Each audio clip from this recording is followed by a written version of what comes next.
Well, my name is Steve Berniklau. I'm the president of three different organizations. One is called Industrial and Commercial Security Systems, which is a approximately 38-year-old company. Home Security Systems, Inc. is our primary, and it is a 42-year-old company. And then the newest one that we just started 2 years ago is Home Security Systems, LLC. So we've been doing this a few years, and that's who I am. What is your, well, you have three businesses, so this is a little bit difficult. So feel free to talk about each business. So what are these businesses about? Well, each one of the businesses plays a different role within our facet of the way that we have the organization set up. Home Security Systems, Inc. was formed in 1979 for the sole purposes of picking up and installing residential systems and small commercial businesses. 3 or 4 years later, we were going to try to do a little bit of work with a company called Intel, and they said, shoo, go away. What do you guys know? You're a residential company. And so we formed ICSS. At that point, they gave us a 16-month contract, almost $1 million worth of work, and ICSS was formed. So why have Home Security Systems LLC? Well, in the 42 years that we've been in business, I have done 30 acquisitions of other companies, and 2 years ago, we decided to form a LLC strictly for the purposes of acquisitions. This way we can keep it separate from the other two companies, and what it does is it strictly monitors systems and performs acquisitions. So that's the way the three end up tying into one corporation. Awesome. That's a lot on your plate. So take me back to the point at which you were, you learned about a business owners council or something like that. Like, how long ago was that, and what was going on, and where were you in your business development, so to speak? Where were you, like what stage were you in? Okay. So where we were at, that's been about 9 years ago total time, when I learned about, at that time it was called the E200 before it became the BOC. And so what we ended up doing is I really wanted to get into that operation in that training class in order to expand my knowledge, plus be exposed to different facets from different people of what they're going through. I'm a firm believer that you always try to talk to anybody and everybody, regardless if it's in your business or not, because you can take what they have to say, twist it, manipulate it, and potentially make it work for your business. And so it enabled me to be able to get into that group in that, I'm trying to remember, I think it was 14 weeks of training or more that we went through. And it really did open my eyes to things that I had not been doing in the past or that I'd forgotten about. Because at that point, we were approximately 33 years of age in the industry. We had installed between the two companies approximately 12,000 systems here in New Mexico alone. So we'd gone from me as the only employee to 36, and at that point I think we were down to around 28. We found it was easier to manage 28 people than it was 36. So but that's why I wanted to get into it. So where it has taken us from that point to now is there was a lot of things that I had forgotten about doing. One of them is, how often do you look at your accounts receivable? What are you doing with your P&Ls? What are you doing with just your overall accounting? How is that all tied back into your inventory control? So as I read an article yesterday, it said that CEOs are the most versatile manager within a company. Well, makes perfectly good sense, because we're trying to manage other managers. And so we basically have to have knowledge within all of their areas, but we forget sometimes about the things that we need to do as entrepreneurs instead of trying to be employees of each of our own divisions. Would you mind sharing the kind of revenue you were at when you joined BOC or started that process? Sure. How big were you? At that point, between the two companies, we were doing about $1.3 million to $1.4 million. And today we're now doing just short of 2.5 million. So there has been a tremendous growth. But more so what I've seen is it's not about the revenue that we're able to generate to bring in. It's about how much revenue are we able to keep. And that's what we have seen an increase on, because we're able to manage. I'm able to manage, our managers are able to manage our companies better than what we had done prior to the that E200 or now BOC. Where do you see the company going? Like, what's the next step for the business? The next step where we're going and why we formed the LLC is that we'll continue to do acquisitions. We're at a size now where organic growth becomes more difficult to do, just because of the sheer numbers. We've done over or installed more than 17,000 systems in our 42 years. We also are the only alarm company in New Mexico, as far as I know, that monitor for our competitors. So I monitor for about 68 of my competitors currently. So our next move is continuing through acquisition to help the growth of the companies.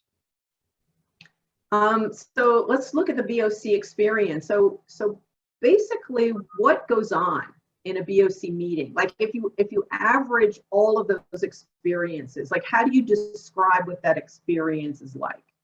Mm-hmm. From month to month, it'll vary a little bit. Since we've now been doing Zoom meetings, it's a little more interesting. The conversations are a little more livelier, I think, than when we were in person. However, the one thing that we had a BOC meeting this morning. We talked about different items, everything from the employee retention credits, the ERCs, and how many people have gone after the ERCs. How many people within the group even knew about that? So we talked a little bit about that. We talked about we're all struggling with the same problem, finding employees. So one of the things we talked about that I brought up this morning is prior to September 4th, we had one application over a 2-month period for operators in our central station.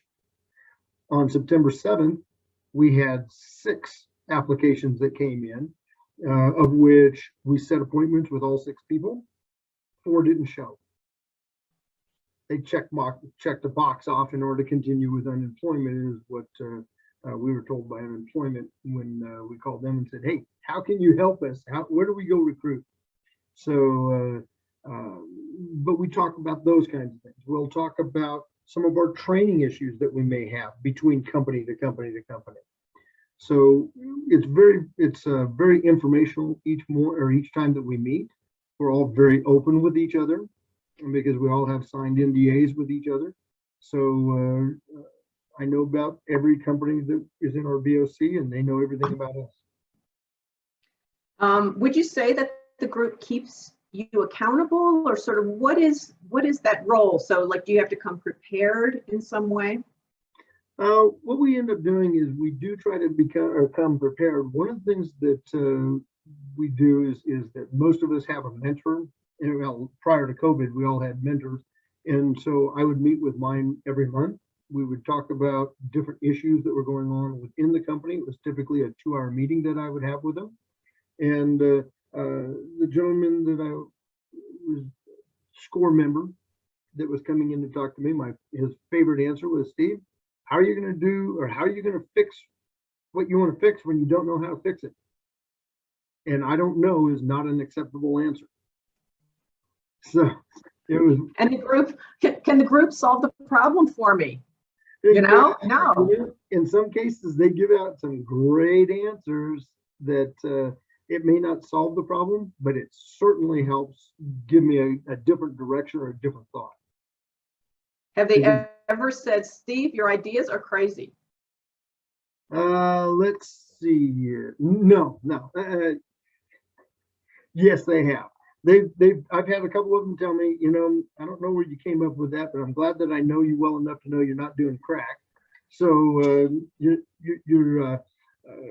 so they've told me that. I've had others that have come to me and said, wow, what a phenomenal idea. I wish I was in a different industry. I'd be joining.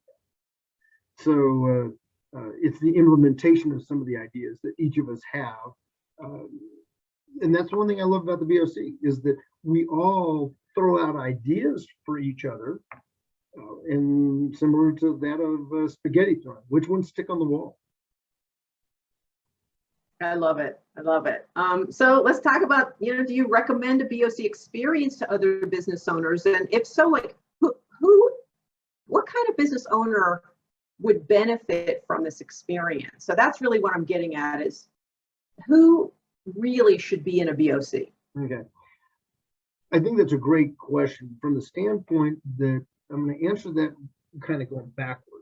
And what I mean by that is that I mentioned earlier that we monitor for a large number of our competitors. So I'm a firm believer that any given day, your competitors should be your clients. So with that, we will help our competitors in marketing, we'll help them in different arenas. Even though we may compete against some of them, it's a win-win. If they're making money, they're going to bring their monitoring to us and we're going to make money. So the reason I answer it in that fashion is because in the BOC, who's it for? Every single business owner that's out there. And the reason for it is because we're all within our forest, and our forest is burning in some fashion. It may be burning around us, it may be burning in front of us, or it's burning behind us, we're running away from it. But any way we look at it, we're all in a forest that's burning. So the way I look at it is that if I can sit down with 5, 6, 7 other business owners, there's a good possibility that somebody has gone through or is going through what I'm experiencing. They can throw out information of how they got through it.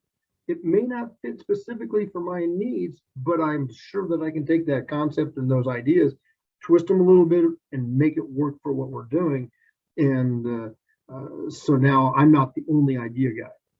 So I really believe that every business owner needs to set aside their egos and say, I really need to sit down and talk with others that can help me move forward. How is a BOC, by the way, that was awesome. Thank you. Juicy stuff in there. How is, I'm sure at this point in your life, you had participated in many things, many different kinds of programs and groups and so on. How is the BOC different from any of those things? Is it unique in some way?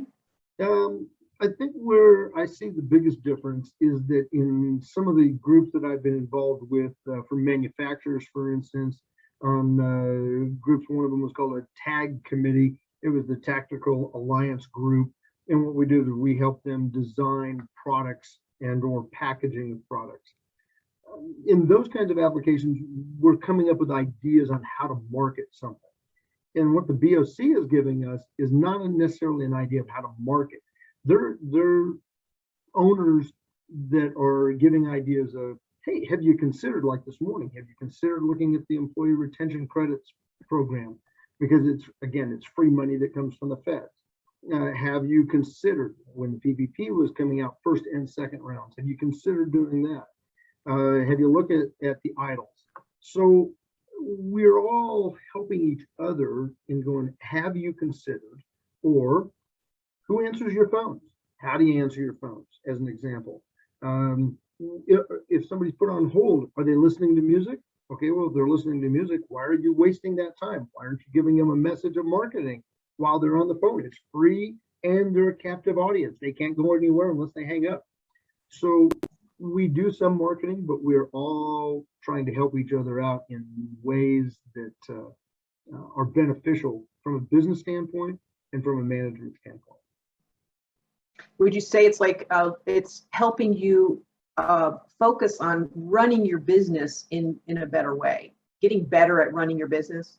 It's it's amazing on how many times that somebody's going to say to one of us on, hey, you got to manage your business, Steve. You can't be working in your business. And so work on it, don't work in it. Was that DJ by any chance? I have heard her say that. Nope, it wasn't her. Okay. well, right now, my final question, I might have more, but my final question is, think of the Steve from decades ago, or the Steve from, I mean, you've been in this business for so long because your parents started it, and you were what, a teenager or something when you you were learning the ropes. But what advice do you have for small business owners? I mean, they're not necessarily young. They're all over there. A lot of them are 50-year-olds. Okay, so what advice do you have? Top ideas on what they should be doing to accomplish their goals, to succeed at whatever the definition is for them. My initial reaction was good luck, but sorry. No, as when I started, I was 19 years old. I'm now 61 years old. So for those of you that want to do that math real quick, yes, it's still 42 years. But one of the things that I learned very early on, and it doesn't matter if you're 19, you're 25, you're 55, you're 65, is the first thing that you need to do is to write down what are the goals of the company. Secondary is what your personal goals are. And then the third one is what is your exit strategy and what is the time of your exit strategy. So one of the roles that I played for a while, I had a company, they're the largest merger and acquisition company in the United States within the security industry. And they asked me to come run that thing for them for a while, of which I did and enjoyed it while I was still doing this. We marketed the company. When he started it, he wrote his goals out for a company, for his personal, with an exit strategy of 10 years, and he executed all three of them unbelievably well. And at the 10 years, we were representing his company, and we sold it for him for multiples of 7-digit numbers. So I think if you write those out, you look at them regularly, and you follow that plan, you'll be successful. Can you do it on your own? Or do you need someone to keep you accountable? In other words, some people can lose weight and whatever on their own and do just fine. Others cannot. They need, some guidance along the way, and kind of regular guidance. Like, do you think this is a doable do on your own or not? I believe that initially you can do it on your own if you don't lie to yourself and you don't kind of close one eye and say, well, I'm pretty close. That was good enough for today. But to be honest with yourself of what you're trying to accomplish, I think you can do part of it on your own. If you can get into a BOC group or something similar to a BOC, mainly a BOC group, I think it's easier to accomplish those goals depending on the group. Because I think some business owners are going to say, hey, we talked about this last time. How's that working for you? Others are just going to come into the meeting and throw out ideas for you. But I really do believe that if you're honest with yourself, that's the number one item about trying to achieve or achieving your goals.